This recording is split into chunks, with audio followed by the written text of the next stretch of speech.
Azib Wael മക്കയിലെ വലിയ പ്രമാണിയാണ്. അയാൾ നബിന്റെ അടുക്കൽ വന്നു.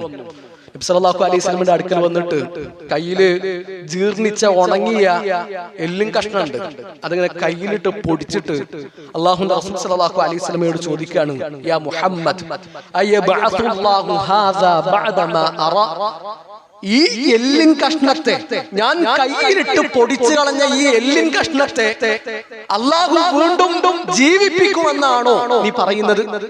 നബി സല്ലല്ലാഹു അലൈഹി വസല്ലം പറഞ്ഞു, നഅം, ആ എല്ലിൻ കഷ്ണത്തെ അല്ലാഹു വീണ്ടും ജീവിപ്പിക്കും. ثم يميتك, പിന്നെ അല്ലാഹു നിന്നെ മരിപ്പിക്കും. ثم يحييك, പിന്നെ അല്ലാഹു നിന്നെ ജീവിപ്പിക്കും. ثم يدخلك نار جهنم, പിന്നെ അല്ലാഹു നിന്നെ നരകത്തിൽ പ്രവേശിപ്പിക്കും. എവിടെയാണ് സൂറത്ത് യാസീനിന്റെ അവസാനത്തെ ഭാഗങ്ങൾ അല്ലാഹുവിന്റെ റസൂൽ സല്ലല്ലാഹു അലൈഹി വസല്ലമക്ക് ഇറക്കി കൊടുക്കുന്നത്? അവലം യറൽ ഇൻസാനു അന്നാ ഖലഖനാഹു മിൻ നുത്ഫത്തിൻ ഫഇദാ ഹുവ ഖസീമുൻ മുബീൻ. മനുഷ്യനെ ഞാൻ എവിടുന്നാ സൃഷ്ടിച്ചത്? ഒരു ഇന്ദ്രിയത്തുള്ളിൽ നിന്നല്ലേ മനുഷ്യ നിന്നെ ഞാൻ സൃഷ്ടിച്ചിട്ടുള്ളത്. ഇപ്പൊ അവനിതാ സ്പഷ്ടമായ തർക്കിയായിട്ട് എന്റെ മുമ്പിൽ വന്നു നിൽക്കുകയാണ്.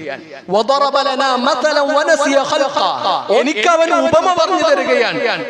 ഖാല മൻ യുഹീൽ ഇദാമ വഹിയ റമീം, ആരാണ് ഈ ജീർണിച്ച എല്ലിനെ ജീവിപ്പിക്കുക എന്ന് അവൻ ചോദിക്കുന്നു.